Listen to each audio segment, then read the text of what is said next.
হয় নমস্কাৰ আজি বিশেষ কাৰণ এটাত মই লাইভ আহিলোঁ আৰু সাধাৰণতে মই এনেকুৱা ধৰণৰ কিছুমান কথাত লাইভ আহিবলৈ মই অলপ নিজকে অশান্তি অনুভৱ কৰোঁ যদিও বহু দিনৰ পৰা আজি কিছুমান কথাই বহুত ধৰণৰ আমনি কৰি আছে সো কথাখিনি নকলেও নিজকে অশান্তি এটা অনুভৱ কৰিছোঁ মই ক'বলৈ যোৱা কথাখিনি কিমানখিনি শুদ্ধ আৰু কিমানখিনি প্ৰয়োজনীয় মই নাজানিব পাৰোঁ যদি কিবা ভুল কথা কওঁ আপোনালোকে শুধৰাই দিব আজি বিগত সময়ছোৱাত মই কেৱল এটা বস্তুই শুনি আহিছোঁ দেখি আহিছোঁ আৰু সঁচাকৈ লজ্জাজনক কিছুমান মন্তব্য শুনিবলৈ পাইছোঁ এনেকুৱা নিজকে অনুভৱ হৈছে যেন আমি এখন অশিক্ষিত সমাজত জীৱন কটাই আছোঁ য'ত শিক্ষাৰ অভাৱত হয়তো তেনেকুৱা ধৰণৰ কিছুমান মন্তব্য কথা শুনিবলৈ পোৱা গৈছে আৰু তেনেকুৱা এখন সমাজত নিজকেও এজন প্ৰতিষ্ঠিত নাগৰিক হিচাপে গঢ়ি আৰু আমাৰ ভৱিষ্যত প্ৰজন্মৰ লগত ভালদৰে আগুৱাই যাবলৈ এটা বাধাৰ সন্মুখীন হ'বলগীয়া নিচিনা হৈছে বুলি মই অনুভৱ কৰোঁ কথাটো এনেকুৱা যে আজি বিগত সময়ছোৱাত আপুনি ছ'চিয়েল মিডিয়াতে হওক আন যিকোনো মিডিয়াতে হওক কেৱল আপুনি এটা কথাই শুনিবলৈ পাইছে সেয়া হ'ল হিন্দু আৰু মুছলমান মোৰ মন্তব্য এনেকুৱা ধৰণৰ যে আমি প্ৰথমতে এজন অসমীয়া তাৰপিছত আমাৰ মাজত হিন্দু মুছলমান তেনেকুৱা ধৰণৰ এটা ষ্টেপ আহেগৈ মই তাৰ আগতে আৰু এটা কথা মই মোৰ অনুভৱ হিচাপে মই ভাবোঁ যে এইবোৰ যিটো সমাজত এনেকুৱা ধৰণৰ ঘটনা হৈ আছে হিন্দু মুছলমান লৈ পেলাই আজি মই কাকো মই ইয়াত দোষাৰোপ কৰিব যোৱা নাই কেৱল মোৰ মনৰ ভাৱখিনিহে আপোনালোকৰ আগত প্ৰকাশ কৰিছোঁ হিন্দু মুছলমান কৰি থকাতকৈ আমি যদি নিজকে এজন মানৱীয় ধৰ্ম হিচাপে প্ৰথমতে যদি সেই যেনেকুৱা আমি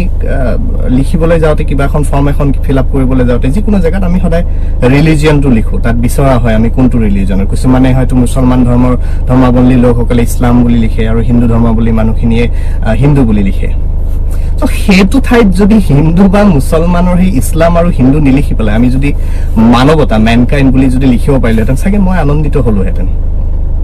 কিয়নো আমি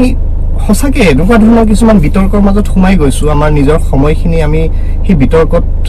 সোমাই গৈ নিজৰ কিছুমান চিন্তাধাৰাক আমি সলনি কৰি লৈছোঁ হিন্দুৱে হওক মুছলমানে হওক এজন মানৱ হয় আজি আমি কিন্তু কেতিয়াবা আমি এইটো কথা কেতিয়াও চিন্তা নকৰোঁ যে কেতিয়াবা এজন মানুহ অসুস্থ হৈ পৰিলে তেওঁক হয়তো তেজৰ প্ৰয়োজন হ'ল সেই তেজখিনি আমি যেতিয়া দৰকাৰ হয় 1 ইউনিট হওক বা 2 ইউনিট হওক যিমানখিনি হওক সেইটো সময়ত কিন্তু আমি বিবেচনা নকৰোঁ যে আমি হিন্দুৰ তেজ ল'ম নে মুছলমানৰ তেজ ল'ম আমি তেতিয়া এটাই চিন্তা কৰোঁ যে মানুহজনক জীয়াই ৰাখিব লাগিব তাক সুস্থ কৰিব লাগিব সেইটো ক্ষেত্ৰত যদি আমি কেতিয়াও ঘিণ কৰা নাই যে মুছলমানৰ তেজ আমাৰ দেহত বা হিন্দুৰ তেজ আমাৰ দেহত হিন্দু ধৰ্মৰ মানুহে যদি কয় যে নাই মুছলমানৰ তেজ মই নলওঁ ঠিক তেনেকৈ মুছলমান ধৰ্মী মানুহে যদি কয় যে নাই মই হিন্দুৰ তেজ নলওঁ তেনেকৈ জানো হ'ব এখন সুস্থ সমাজ তেনেকৈ গঢ়িব জানো আমি সেই সুস্থ সমাজখনত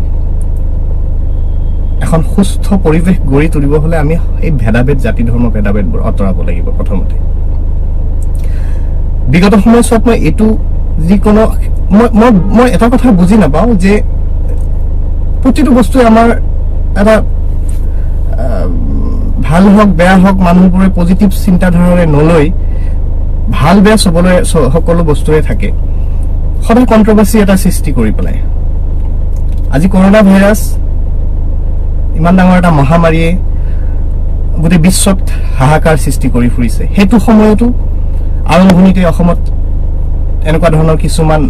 মানুহে এছাম মানুহে এনেকুৱা ধৰণৰ কথা উলিয়াইছিলে মাৰ্কাজক লৈ পেলাই নিজামুদ্দিন মাৰ্কাজ লৈ পেলাই কথাটো আহি গৈছিল হেতু হিন্দু আৰু মুছলমান ধৰ্মাৱলম্বী এনেকুৱা ধৰণৰ কিছুমান কথা বক্তব্য মানুহে বহুতে নিজৰ মন্তব্য আগবঢ়াইছিলে এতিয়া বিগত সময়ছোৱাত আজি কিছুদিনৰ পৰা মই দেখিছো আজি সাধাৰণতে মই লাইভ পঢ়াৰ কাৰণটোই হেতু এখন ধাৰাবাহিক ৰেঙনি টিভিত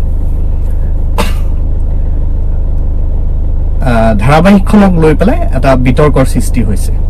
বেগম-জান আমাৰ সমাজত এনেকুৱা এটা মানুহ আছে মানুহখিনি সকলো বস্তুখিনি চাই গোটেইখিনি বুজি চিন্তাটো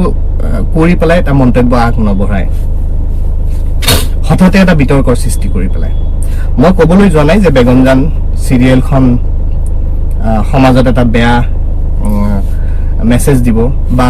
বেগম-জানে এটা ভাল মেছেজ দিব মই যিখিনি চাইছো আজি ইন্টাৰনেটত মই নিজে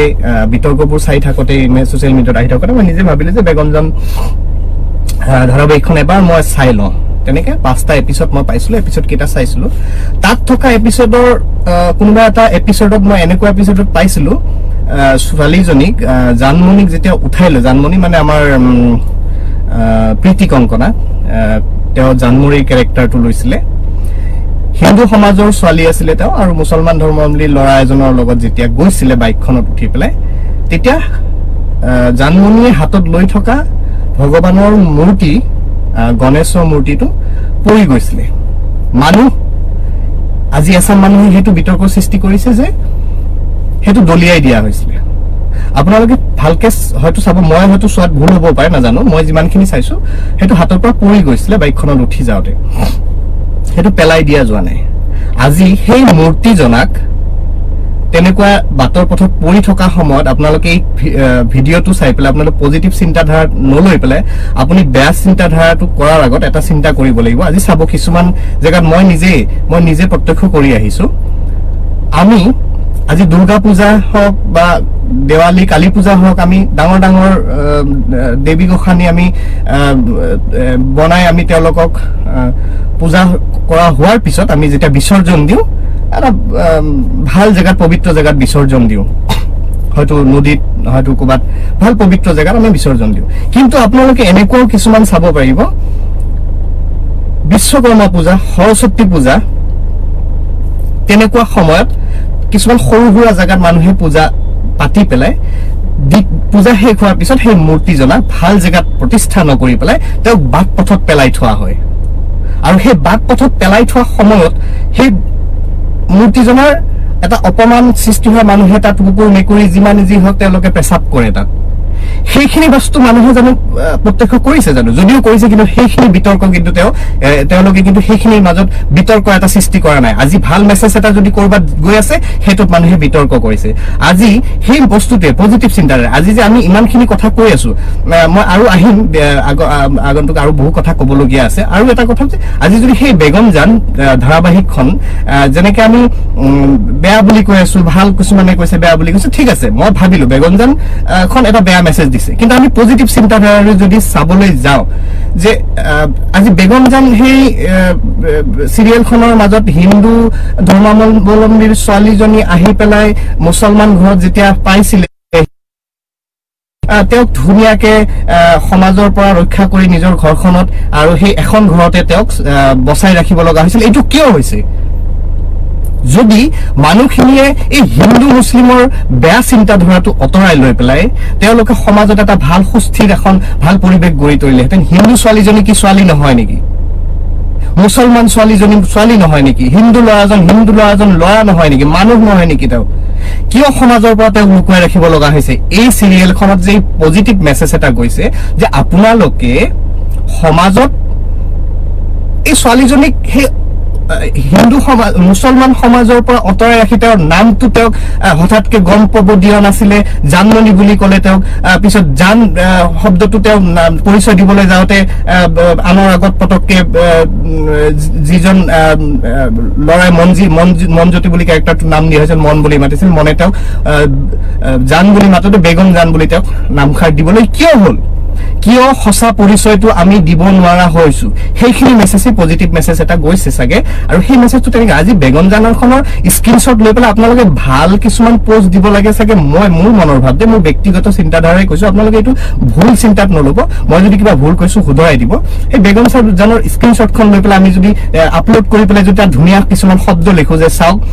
এই বেগম-জানে এনেকুৱা এটা ভাল পজিটিভ হেৰি দিছে আমি আহক সকলোৱে আগুৱাই আহি এনেকুৱা ধৰণৰ এটা ভাল পদক্ষেপ লওঁ নিজৰ মাজত কেতিয়াও ভেদাভেদ আনিব নালাগে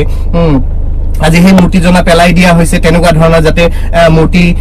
পেলাই দিয়া নহওক আমাৰ সমাজত এনেকুৱা হৈ আছে গতিকে এইটো এটা এনেকুৱা ধৰণৰ কিছুমান তাত মই কৈছো যে বিতৰ্ক কৰিব নালাগে পজিটিভ চিন্তাতে আমি হয়তো ভাল মেছেজবোৰ দি পেলাই মানুহক এটা ভাল সুস্থিৰ সমাজত সুস্থতাৰে তেওঁক এটা ভাল মেছেজ দিব লাগে কিন্তু বিতৰ্ক কৰি আমাৰ একো লাভ নহ'ব বৰঞ্চ কিছুমান এনেকুৱা হয় যে মইতো এনেকুৱা ভাবিছো এতিয়া যে বহুত আমি প্ৰথমতে আমি বাকীবোৰ ডেভেলপ কৰাৰ আগতে আমাৰ শিক্ষা খণ্ডটো বহুত ডেভেলপ কৰাৰ প্ৰয়োজনীয় কাৰণ হয়তো কিছুমান শিক্ষাৰ অভাৱতেই এনেকুৱা ধৰণৰ কৰ্ম হ'বলৈ পাইছে আৰু বিশেষকৈ যে মই শুনি আমনি পাই গৈছো সঁচাকৈ যে হিন্দু মুছলমান কিয় হৈ আছে এই বস্তুটো কেৱল আমি মানৱ ধৰ্মটোক নিজৰ প্ৰকৃত ধৰ্ম হিচাপে কিয় আমি লৈ আগুৱাই নাযাওঁ আপোনালোকে এবাৰ হলেও নিজে ভাবি চাওকচোন আপোনাৰ তেজ আমি সদায় হিন্দী চিনেমাত চাই আহে অসমীয়া চিনেমাৰ য'ত আপোনালোকে শুনেও জানিও কিছুমান বস্তু আপোনালোকে বিতৰ্কৰ সৃষ্টি কৰে মই বুজি নাপাওঁ যে মই বেগম-জান লৈ পেলাই স্পেচিয়েলি কোৱা নাই কথাটো মই চবৰ ক্ষেত্ৰতে কৈছো যে আজি হিন্দু মুছলিমলৈ কিয় হয় এনেকুৱা ধৰণৰ বিশেষকৈ মই আৰু বহুত কেইটা মোৰ ফালৰ পৰা এক্সাম্পল মই ব্যক্তিগত কিছুমান এক্সাম্পল মই আপোনাক কৈছো ক'ৰবাত আজিকালি এনেকুৱা জেগা আছে য'ত আপুনি এচাম মানুহ আছে আপুনি যদি হিন্দু ধৰ্মৰ ল'ৰা এজন গৈ পেলাই ঘৰ বিচাৰিছে মুছলমান ধৰ্মাৱলম্বী মানুহৰ ঘৰত তেওঁক প্ৰথমতে তেওঁ পৰিচয়টো সোধা হয় তেওঁ যদি আদাৰ কাষ্টৰ হয় তেতিয়াহ'লে তেওঁক ঘৰ ভাড়া দিয়া নহয় বা মুছলমান ধৰ্মৰ মানুহ যদি ক'ৰবাত হিন্দু ধৰ্মৰ গৈছে ঘৰ বিচাৰি ক'ৰবাত হিন্দু ধৰ্মৰ মানুহে মুছলমান ধৰ্মৰ মানুহৰ ঘৰত আহিছে তেওঁক ঘৰ দিয়া নহয় কিয় তেওঁক ভাড়া ঘৰ দিয়া নহয় তেওঁৰ পৰিচয়টো সোধাৰ পিছত তেওঁ বেলেগ ধৰ্মৰ বুলি তেওঁ মানুহ নহয় জানো সেইখন ঘৰতে আজি মই আপোনাক এটা কথা কওঁ মই ঘৰ বিচাৰি গৈছো ধৰক মই হিন্দু ধৰ্মৰ ল'ৰা এজন বা মই মুছলমান ধৰ্মৰ ল'ৰা এজন ধৰক মই হিন্দু ধৰ্মৰ ল'ৰা এজন মই মুছলমান ধৰ্মৰ মলবম্বী মানুহ এজনৰ ঘৰত গৈছো ঘৰ বিচাৰি থাকোতে সেইখিনি সময়ত তেওঁলোকৰ ঘৰত এটা বিপদৰ এটা মানে হেৰি পৰিৱেশ হৈছে য'ত নেকি অসুস্থ হৈ আছে মানুহ এজন তেওঁক ব্লাডৰ প্ৰয়োজন হৈছে সেইটো সময়ত মোক পটককে কৈ দিলে মই ব্লাড দি দিলো তেতিয়া কি হিন্দু আৰু মুছলিম বিবেচনা কৰা নহ'ল কিয় এইবোৰ বিতৰ্কৰ পৰা আমি সকলোৱে আঁতৰি আহিব লাগে মই মোৰ মন্তব্যখিনি আগবঢ়াইছো এখন সুস্থ সমাজ গঢ়িব লাগে আমি আৰু সেই সুস্থ সমাজখনত আমি জীয়াই থাকিবলৈ সকলোৰে প্ৰয়োজন হিন্দু বা মুছলমান তেনেকুৱা ধৰণৰ বিভাজন আনিব নালাগে মই মোৰ ব্যক্তিগত মন্তব্য আপোনালোকক কৈছো নেজানো মই কথাখিনি শুদ্ধ কৈছো নে ভুল কৈছো যদি ভুল কৈছো আপোনালোকে শুধৰাই দিব আৰু যদি সঁচাকৈ শুদ্ধ কৈছো এই কথাখিনিয়ে যাতে আগলৈ এটা পজিটিভ মেছেজ হিচাপে সকলোলৈকে যায় তাকেই কামনা কৰিছো আৰু এনেকুৱা ধৰণৰ বিতৰ্ক আগন্তুক আপোনালোকে নকৰক বুলি এটা বিশ্বাস মোৰ কেৱল এনেকুৱাই নহয় যে মানুহে কেতিয়াও যিকোনো বস্তু পজিটিভ আজি আৰু এটা কথা মই এইখিনিতে আৰু এটা কথা মোৰ মনত পৰিছে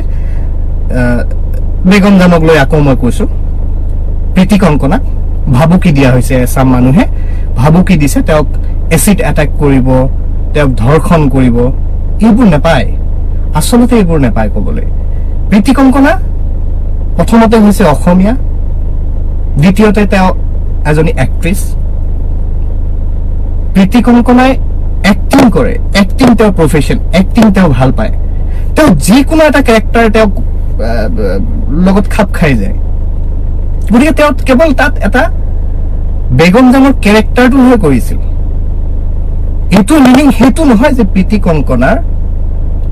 এই কেৰেক্টাৰটোৰ কাৰণে যে তেওঁক আমি অপমানিত কৰা হ'ব, তেওঁক এনেকুৱা ধৰণৰ ভাবুকি দিয়া হ'ব, তেনেকুৱা ধৰণৰ মন্তব্য সঁচাকৈ বহুত দুখ লগা যে আমাৰ অসমতে থকা অসমীয়া মানুহেই যে এনেকুৱা ধৰণৰ কিছুমান মন্তব্য কৰিছে। আজি যদি আমি নিজৰ মাজতেই এনেকুৱা ধৰণৰ এটা বেয়া চিন্তাধাৰা, হিংসাত্মক কিছুমান কাৰ্যকলাপ কৰাৰ ভাবুকি দিওঁ, সঁচাকৈ আমি ঘৃণাৰ পাত্ৰ হয়। আৰু আশা কৰোঁ মোৰ এই কথাখিনিয়ে হয়তো এটা পজিটিভ মেছেজ যাব, কেৱল বেগম-জানেই নহয়, ধৰ্ম সকলোৰে জেগাত সকলোৱে কৰি আহিছে। মই মানুহখিনিক ধৰ্মৰ ক্ষেত্ৰত একো কোৱা নাই যে তেওঁলোকে ধৰ্ম মানিব নালাগে। মই এটাই কৈছোঁ, ধৰ্ম নিজৰ নিজৰ জেগাত ৰাখি কেৱল মানৱতাক এটা ধৰ্ম হিচাপে লৈ ঘৃণ নকৰাকৈ সুস্থ সমাজত সুস্থিৰকৈ জীয়াই থাকিবলৈ চেষ্টা কৰক আৰু আনকো জীয়াই ৰাখিবলৈ চেষ্টা কৰক। ধন্যবাদ।